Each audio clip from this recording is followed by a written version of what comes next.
Hello everyone, in this video we're gonna go over what you should do next when you entered Canada. First thing first, congratulations on entering Canada. In this video I'm gonna go over the next step that you must do after you entered Canada. Make sure you do these steps that I mentioned in this video. They are very important. They will help make your immigration process to Canada a lot easier. The steps that I tell you to do, they are necessary. You must do these steps if you want to live in Canada. If you do not do the steps that I tell you, then you will have some problem when you're living in Canada. These are some steps that are necessary in order for you to live, study, or work in Canada. So let's begin. First thing first that you must do after you entered Canada is to get yourself a phone number. That's very important. A phone number and an address are the very basic information that they will ask you everywhere you go. If you wanna go open a bank account, if you wanna go get a job, if you wanna go study, if you wanna go work, if you wanna live in this country, if you wanna do anything in this country, they will ask you for a phone number and an address. Make sure you get yourself a phone number. A phone number is very important in this country. It's a way that they can communicate with you. A phone number is the way that your employer can communicate with you. If you're here on a student visa, you need a phone number in order to be able to call your educational institution, or they can call you. If you have questions about anything, you can just call people using your phone number. So get yourself a phone number. You can get a phone number by going to the nearest mall near your home. And then when you go to a mall near your home, they have either stores or booths in the middle of the mall where you can get a phone number. You can get a phone number from any service providers like Bell, Rogers, Freedom Mobile, Telus, Fido, Chatter, Virgin Mobile, or any other service providers. Again, you can find all these service providers by simply going to your nearest mall, or you can just look them up online and then find their store location that is nearest to your home, and go there to their store, get a SIM card and a phone number. And then after you get that phone number, you can just use it for anything you want. You can communicate with your employer, you can communicate with IRCC, you can call your education institution, you can call your friends and families if there's an emergency. You can use that phone number. That phone number will be used so many times during the day. So the most important step is for you to get yourself a phone number. Again, you must go physically. You must go in person to a store location for any of the service providers like Bell, Rogers, Freedom Mobile, Telus, Fido, Chatter. You just have to go there in person and get a SIM card for yourself. They have different plans for your SIM card. You can look them up online, or you can go there in person and ask your questions about the plans they're offering, and then you just have to pick the plan that best suits your needs. After you get yourself a phone number, then the next thing you want to do is to open a bank account. So if you're a newcomer in Canada, bank accounts are free. You can go to any of these banks, CIBC, BMO, RBC, TD, or Scotiabank, and then let them know that you're a newcomer and you want to open a newcomer bank account. 99% of the time, the newcomer bank accounts are free. They will let you know what's included in the newcomer bank account package. Feel free to go to a few banks before you actually open a new bank account. You want to make sure you look at your options. You don't want to open yourself a bank account right after you go to the first bank. And make sure you look at different banks before you open your newcomer bank account. Different banks have different options and they offer different promotions for newcomers. So make sure you go to a different banks before you actually open a bank account. Make sure you compare the accounts that different banks are offering you, and then based on what they're offering you, just go ahead and pick the best option that suits your needs and open a free newcomer bank account. It's very important to have a bank account in this country, because if you have a job, your employer will either automatically deposit your money into your bank account, or they will send you a check where you have to deposit that check into your account. So it's very important to open a bank account in this country. Again, the bank accounts are free for newcomers 99% of the time, so you don't even have to pay anything. You just have to make sure that you open a bank account. So it doesn't cost you to open a bank account. Make sure you do that so that you won't have any problem in terms of depositing or withdrawing money from your account. Just go ahead and open that free bank account. And again, in order for you to be able to open a bank account, you do need to have a phone number. So before you go to a bank, you want to make sure that you have a phone number and an address, because they will ask for your address. So make sure you have those ready. You also need to have 1 or 2 pieces of ID with you. So make sure you have those ready. But again, before you go to a bank, make sure you have a phone number. All right. The next thing that you must do, which is very crucial and very important, if you want to live, study, or work in this country. You must apply for a social insurance number. That is a must. That is what you need. If you do not have this SIN number, they will not let you work or study in this country. You must apply for social insurance number before you can do anything. This is a must do. Make sure you get this done within the first couple of days that you are in this country. So after you enter Canada, make sure you go there and get your SIN number. You can either apply online for your SIN number or you can apply in person at Service Canada Centre. If you want to apply online, I have already posted a video that will show you how you can apply online for your social insurance number. If you do it online, you will get your SIN number mailed to the address that you provide, and it will take a few weeks for you to get your SIN number. Again, I have a video on my channel that goes over all the steps that you must do in order for you to be able to apply online for your SIN. And in that video, I talk about how long you should wait and how you can apply online and the fact that the SIN will be mailed to the address that you provide. So again, feel free to go check that video in my channel. The video is called How to Apply for Social Insurance Number, SIN Number Online in Canada. Make sure you check it out. If you don't have a car and Service Canada Centre is not very close to where you live and you're not in a rush to get your SIN number, then you may want to consider applying online. The SIN will be mailed to you to the address you provide within a few weeks. So if you don't have a car and you don't want to take public transit, I highly recommend you to go ahead and apply online. If you need your social insurance number ASAP, it's emergency, you must have it within a couple of days, then you can definitely go there in person at the Service Canada Centre location. When you're at the Service Canada Centre location, they will issue your SIN right away and they will give it to you. Keep in mind, there is a wait time. There's going to be a long wait time. However, if you're willing to wait and if you're willing to go there in person, you can get your SIN number the same day that you go to a Service Canada Centre. But it will be time consuming and you must go there in person in order for you to be able to get your SIN right away. If you're not in a rush and you don't want to go to a Service Canada Centre, you can just go ahead and get it online. Within a few weeks, it will be mailed to your address. Feel free to watch my video if you need more information on how to apply or how the process works when you apply for your SIN, and also to see what documents you need in order to be able to apply for your SIN. Even if you want to go there in person, I highly recommend you to still watch my video that I've posted in my channel so that you know what documents you must have with you when you go there to apply for your SIN. I talk about the documents that you must have in order to be able to apply for your SIN, so feel free to watch this video to make sure that you have all the documents ready and you have it with you when you go to that location. The last thing you want is to go there and not having all the documents that you must have, and then they will ask you to come back again. That's the last thing you want, because trust me when I tell you, those wait times are long. So feel free to watch the video to see what documents you need.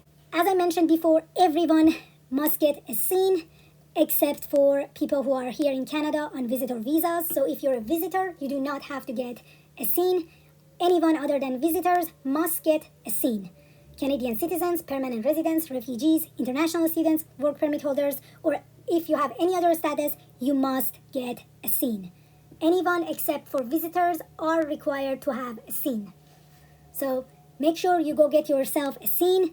Make sure you apply for a SIN within the first couple of days that you're in Canada. Again, you can apply online or in person, but you must apply for a SIN. The next thing that you want to do is to get yourself a driver's license. Even if you're not planning to drive or buy a car anytime soon, try to still get your driver's license as soon as possible. The more time that passes from the time you receive your driver's license, the cheaper your car insurance will be in the future when you finally start driving in Canada. This is something that I wish someone told me when I entered Canada. Unfortunately, no one told me this, and I waited till the very last minute when I actually wanted to start driving, and I paid a good price for that. I waited till the last minute that I actually needed to drive a car, and unfortunately, if not enough time has passed from your driver license, then when you try to get a car insurance, your car insurance payment will start from $500 to $600 per month. They are going to be expensive. So that is why I'm telling you, make sure you get your driver license ASAP, even if you don't want to drive. The thing is, the more time that passes from the time you receive your driver license, the cheaper your car insurance will be in the future when you finally want to start driving. So if you don't want your car insurance payment to be $500 to $600 per month, go get yourself a driver license. You do not have to drive because you have a driver license. That's just a misconception. You don't have to drive. You can just get the driver license and use it as your ID card. You don't have to drive a car. You don't have to own a vehicle. You don't have to drive. You just have to have the driver license and let time passes from that driver license.